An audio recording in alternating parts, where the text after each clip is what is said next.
சாந்தி, சாந்தி, சாந்தி, சாந்தி, ரோகிணி, வா வா வா வா. அம்மா வாமா, குழந்தை தூக்கிட்டு ஆட்டோல வந்த. நம்ம ஊரு ரோடு நல்லாவா இருக்கு? சாந்தி பார்த்து ரொம்ப நாள் ஆச்சு செல்லம். அப்படியே உங்களையும் பார்த்துட்டு குழந்தையும் காமிச்சிட்டு போலான்னு வந்தேன். அடடே, என் செல்ல குட்டி. நான் யாருன்னு தெரியுதா? சித்தி. சித்தின்னு கூப்பிடு. சித்தின்னு கூப்பிடுறா. அம்மா, குழந்தைக்கு திருஷ்டி போட்டு வைக்கணும் போல இருக்கு. நான் இருந்தா இதெல்லாம் செய்வேன். வா பாட்டி கிட்ட போடா. திருஷ்டி போட்டு வைப்போமா? செல்லம், வாங்க வாங்க. மாமா எப்படி இருக்காரு? இந்த பக்கமே காணுமே. அவரை நினைச்சாதான் எனக்கு ரொம்ப பாவமா இருக்கு. ஏன் ரோகிணி? என் வீட்டுக்கு அப்பப்ப வந்து போனப்போ அவர் முகத்துல இருந்த சந்தோஷம் இப்ப என் வீட்லயே தங்கி இருக்கும் போது இல்ல.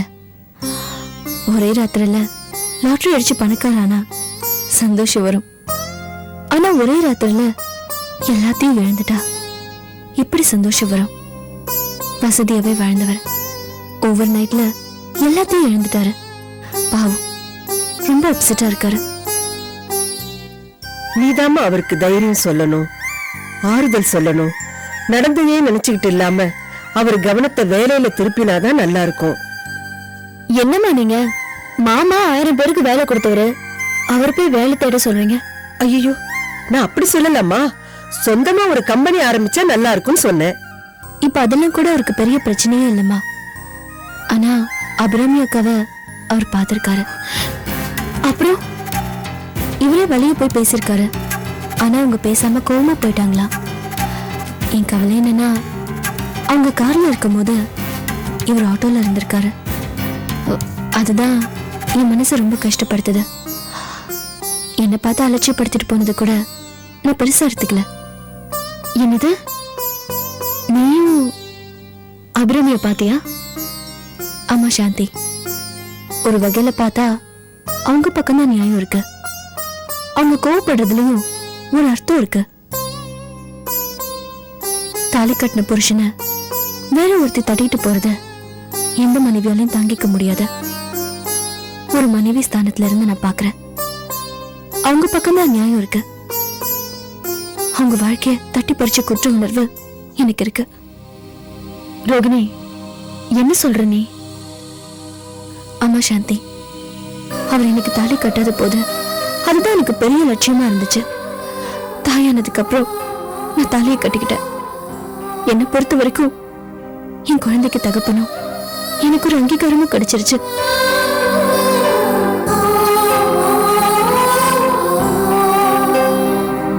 ஒரு நேரம் அபிராமி அக்காவை நினைச்சா எனக்கு ரொம்ப பரிதாபமா இருக்கு. நான் கேட்ட வாழ்க்கை எனக்கு கிடைச்சிருச்சு. அதனால பேசாம இவரு அபிராமி அக்காவுக்கு விட்டு கொடுக்கலாம்னு கூட தோணுது. என்னடி, உனக்கு என்ன பைத்தியமா பிடிச்சிருக்கு? எவ்வளவோ பாடுபட்டு போராடி உனக்கு தானையும் மனைவிங்கிற அந்தஸ்தையும் வாங்கி கொடுத்த சாந்தி இன்னைக்கு வாழ்க்கையை தொலைச்சிட்டு நிக்கிறா. அப்படி கிடைச்ச வாழ்க்கைய இன்னைக்கு சுலபமா திருப்பி கொடுத்துறேன்னு சொல்றியே. இத பாரு ரோகிணி, நீ அந்த அபிராமிக்காக வருத்தப்படு, பரிதாபப்படு, என்ன வேணா பண்ணு. இப்ப சொன்னியே விட்டு விலகிறேன்னு, அந்த தப்ப மட்டும் பண்ணிடாத. கிடைச்ச வாழ்க்கைய கோட்டை விட்டுறாத. மதன் மாமா உன்னை விட்டு எங்கேயும் போக மாட்டாரு. நல்லவங்க யாரையும் தெய்வம் தண்டிக்காது, பிரிச்சும் வைக்காது. என்னமோ என் மனசுல பட்டதை சொல்லிட்டேன், அவ்வளவுதான்.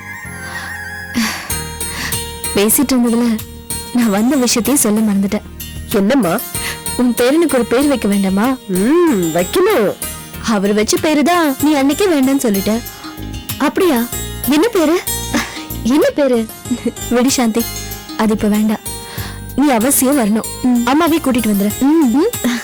நான் கிளம்புறேம்மா. குழந்தைக்கு இரு, நான் ஆட்டோ வரைக்கும் தூக்கிட்டு வரேன். சாந்தி, நான் ரோஹிணி அனுப்பிச்சிட்டு வரேன். பத்திரமா போயிட்டு வா.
வண்டி எடு. மதன், ஏய் ஏய் மதன், என்னப்பா நீ பாட்டுக்கு போயிட்டே இருக்க, நான் பாட்டுக்கு கூப்பிட்டுக்கிட்டே இருக்கேன். எப்படி இருக்க? ஓ சாரி, நீ நல்லா இல்லைங்கிறது எனக்கு தெரியும். என்ன பண்றது, பாழா போன சோசியல் ஃபார்மாலிட்டி. ஒருத்தரை பார்த்த உடனே எப்படி இருக்கீங்கன்னு கேட்க வேண்டிய ஒரு நிர்பந்தம், அதான் கேட்டுட்டேன். இது பாரு, நீ என்னை எதிரியா பார்க்கலாம், ஆனா ஒரு காலத்துல நான் உங்க அப்பாவுக்கு பார்ட்னர். அதை மறக்கவும் முடியாது, மறுக்கவும் முடியாது. சின்ன வயசுல இருந்து உன்னை பார்த்திருக்கேன் ஐயா. நான் பார்த்து வளர்ந்த புள்ள நீ. அந்த பாசத்துல தான் கேட்டேன். என்ன பண்றது, உன் நிலைமையை பார்த்தா மனசு ரொம்ப வருத்தப்படுது. உங்க அப்பா மகாராஜா மாதிரி, நீ இளவரசர் மாதிரி வாழ்ந்தீங்க. எவ்வளவு பெரிய சாம்ராஜ்யத்தை கட்டி காத்தீங்க. உங்க கீழே 100 பேர், ஏன் 1000 பேர் வேலை செஞ்சாங்க ஐயா.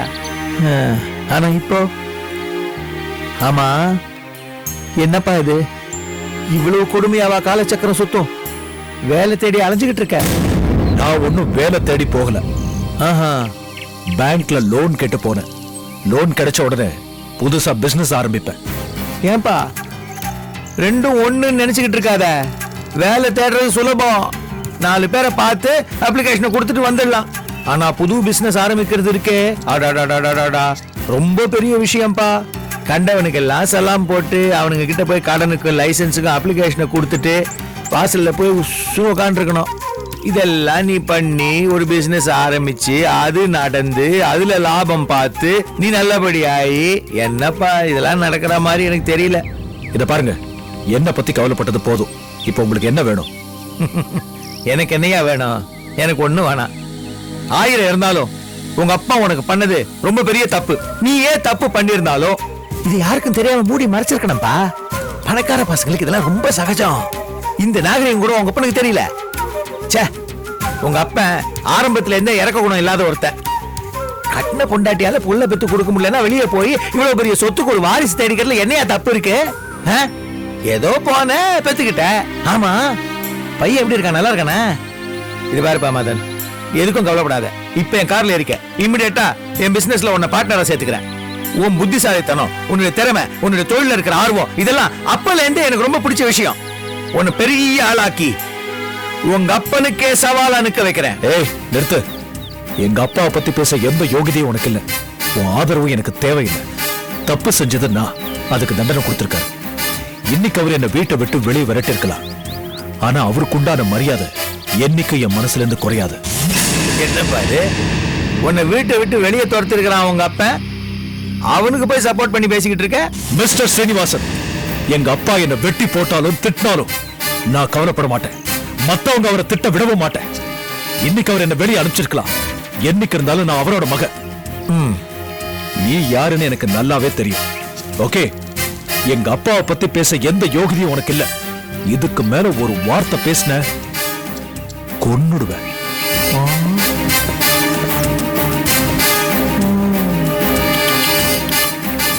என்ன பண்ண முடியும்? கூப்பிட விழுந்தாலும் மீசையில மண் ஓட்டலன்னு ஒரு சில பேர் இப்படிதான் சுத்திட்டு திரிவானுங்க. டேய், உன் திமிர நான் அடக்க வேணாம். அவன் அடக்கிட்டான்டா, அவன் அடக்கிட்டான்.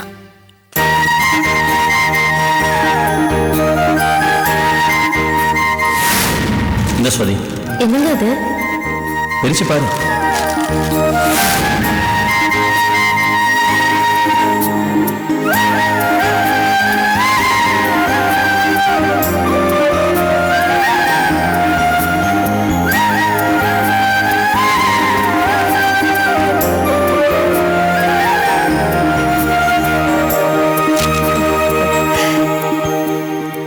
சுவாதி, இந்த படம் உனக்கு ரொம்ப அழகா இருக்குமா. என்ன ஆசீர்வாதம் பண்ணுங்க அத்தை. தீர்க்க சுமங்கலியா, இந்த சிரிப்போட நீ நல்லா இருக்கணுமா. உன் முகத்துல சிரிப்பை பார்த்து எவ்வளவு நாளாச்சு. அந்த கடவுள் இப்பதான் அவனுக்கு ஒரு நல்ல புத்தியை கொடுத்து உனக்கு புடவைய வாங்க வச்சிருக்கான். அந்த கடவுளுக்கு தாம நாம நன்றி சொல்லணும். அதுக்கு தான் அத்தை, கடவுளுக்கு நன்றி சொல்றதுக்காக கோயில் போயிட்டு இருக்கேன். பார்த்து ஜாக்கிரதையா போயிட்டு வாமா.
சுவாதி, இந்த புடவைல நீங்க ரொம்ப அழகா இருக்கீங்க.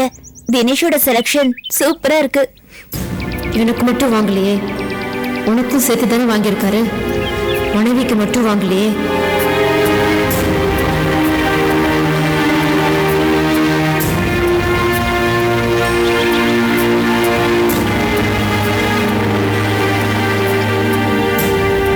ரெண்டு பேரும் ஒரே மாதிரி புடவை கட்டியிருக்காங்க. கோயிலுக்கா சுவாதி?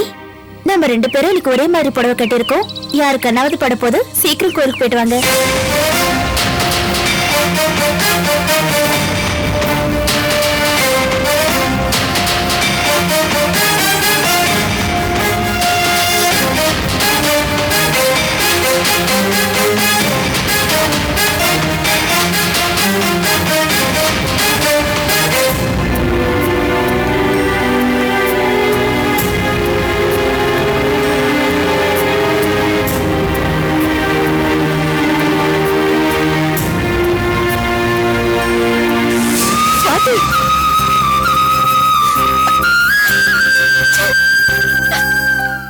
எவ்வளவு சந்தோஷப்பட்டேன்.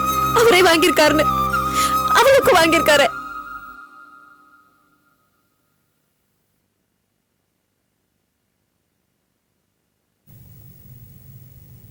இந்தாங்க மாமா.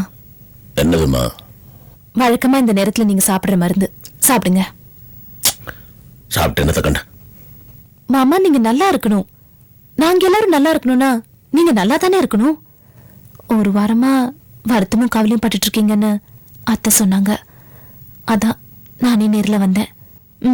மருந்து சாப்பிடுங்க. உனக்கே 1000 பிரச்சனை, இதுல பாவம் என்ன பத்தி வர நீ கவலைப்படுற?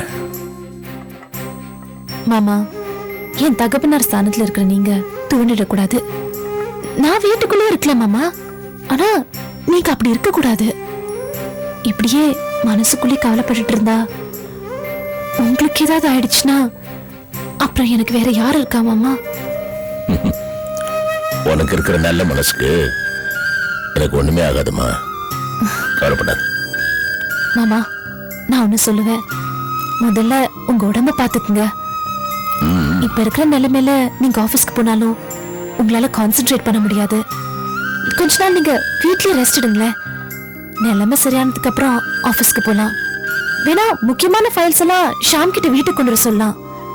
நீங்க அவனை கைட் பண்ணீங்கன்னா மத்ததெல்லாம் அவன் பார்த்துப்பான் மாமா.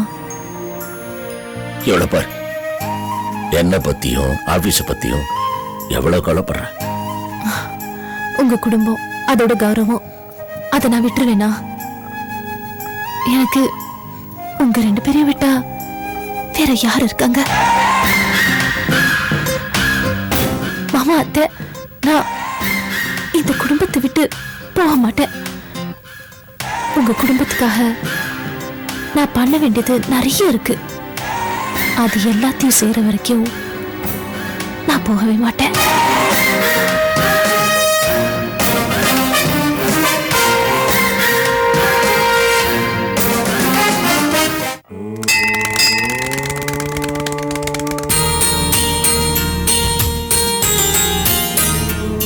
இந்தாங்க. வாங்க. அர்ச்சனை பண்ணணும். யார் பேருக்கு அர்ச்சனை பண்ணணும்? நாளைக்கு தான் பேர் வைக்க போறோம். சதய நட்சத்திரம். சதபிஷக் நட்சத்திர யுக்தாயாம் கும்பராசாம் ஆயுராரோக்யேஸ்வரிய பிராப்திரஸ்து. ஓம் சிவாய நமः, ஓம் மகேஸ்வராய நமः, ஓம் சம்பவே நமः, ஓம் வாமதேவாய நமः, ஓம் விரூபாக்ஷாய நமः, ஓம் சங்கராய நமः, ஸ்ரீ விஷ்ணுவல்லபாய நமः, ஸ்ரீகண்டாய நமः, ராஜாதிராஜாய பிரசக்யசாகினே நமோ வயம் வைஷ்ணவை குர்மஹே. கமே காமாம் காமகாமாய மஹ்யம் காமேஸ்வரோ வைஷ்ணவனோ ததாது. குபேராய வைஷ்ணவனாய மகாராஜாய நமः.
வச்சிருக்காங்க